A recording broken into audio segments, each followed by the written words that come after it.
Greetings. In this part of the discussion, we are shedding some light over some of the orders of the God of Israel. And the matter of fact, he is God of Christians because, the majority of Christians, they lie and say that they believe in the God of Israel.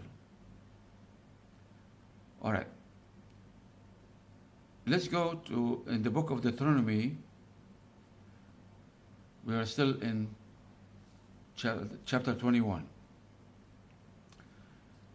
Under a heading in English, it says, the right of the firstborn. The right of the firstborn.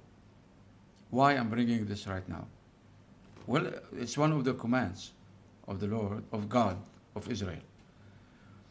In previous videos, first of all, I explained clearly from the book how Ishmael was the son of Abraham. Second, I explained in full, using the book, verses from the book, not imagining, fantasizing, verses from the book, saying that Ishmael was the only son for 14 full years for Abraham, before the birth of Isaac. Abraham had Ishmael when he was 86, and he had Isaac when he was 100. For 14 full years, Ishmael, his son, was the only son for 14 years. And I explained using the book, the Jewish Christian book of Genesis, to say and prove that Ishmael was the firstborn son of Abraham, because there were no other son when Ishmael came. And after Isaac, we had 5 more sons and 1 daughter from a third wife called Keturah. So those 3 conditions, 3 discussions and videos, many videos, proof after proof about Ishmael being the firstborn son of Abraham, and Hagar was his wife, by the book, literally speaking. So now Ishmael, who is the firstborn, what rights he had over all the other children, starting with Isaac and the sons of Keturah, 5 children, Midian and his brothers, and 1 sister.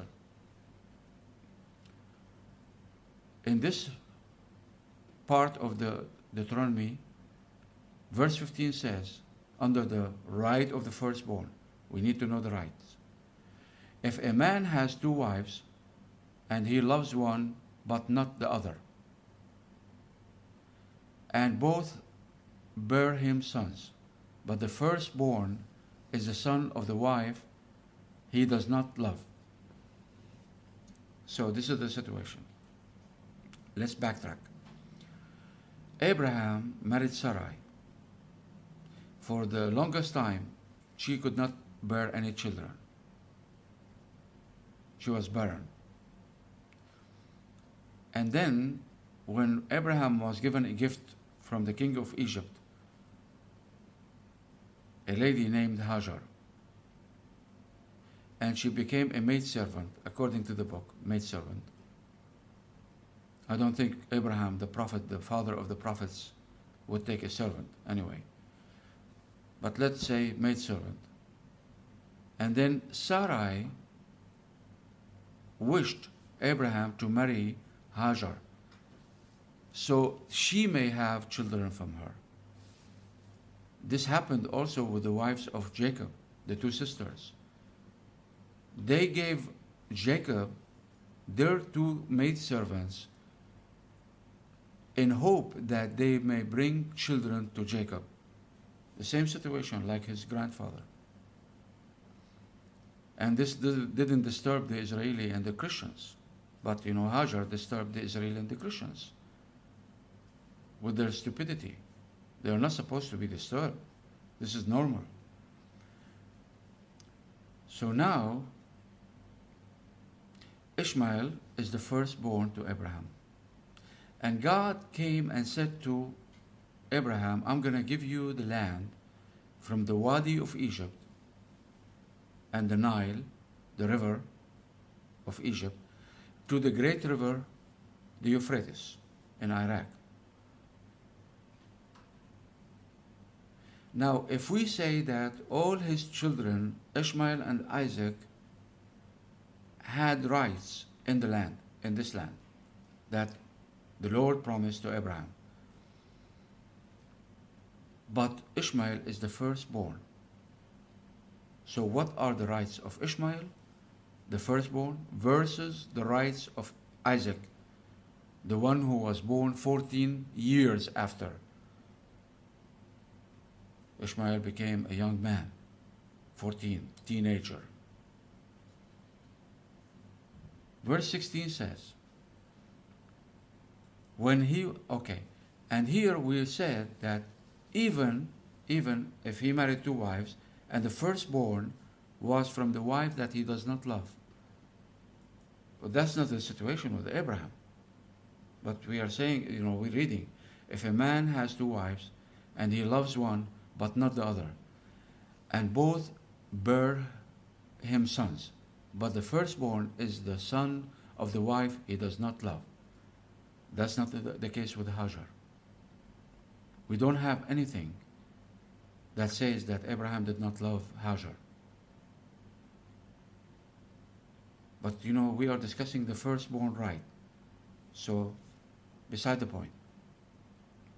On the contrary, when God said that he is going to promise Abraham about Isaac, Abraham begged the Lord and he said, please Lord, let Ishmael in your sight as well. So God said, I will bless him because he is your son. That's what God said. Go to my videos. Listen again. No need, to trouble yourself to read through this book. No need. But if you want, go to the book of Genesis, only the book of Genesis. And you can read all this. How much Abraham loved Hagar and her son. You can tell from the love of his son. Begging the Lord. You know why? Because he had his son after 86 years of life without children. So this was his first joy, happiness. Any father would love to have a son. And he had, after he has been 86 years old man with no hope of having children, because Sarai could not give him any children until the Lord changed that. Very well. So, it doesn't matter. Let's say that he loved, Sarai, and he hated Hagar, which is not. It's a lie. It's a lie. They cannot prove this. But even if this, it says, if the son is from the wife that he does not love, his firstborn, we need to know what rights belong to the firstborn over the rest of the children. Verse 16 says, when he wills his property, leave a will after his death, who is supposed to take what? His property to his sons. He must not give the rights of the firstborn to the son of the wife he loves, in preference to his actual firstborn, the son of the wife he does not love. He should not give what belongs to the firstborn, even from the wife that he does not love. He is not supposed to touch his rights to give to the other son because he loves his mother. He should not do that. What else? 17.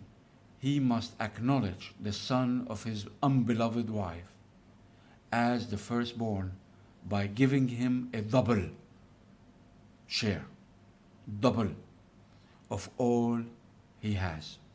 So, all what he belongs to him, his property, his firstborn should get double than his brothers. Double. That son is the first sign of his father's strength. So becoming a father, proud of his son and offspring, manhood in him, pride, it was because his firstborn. Doesn't matter if he loves the mother or not. Doesn't matter if he loves the other woman or not. The right of the firstborn belongs to him.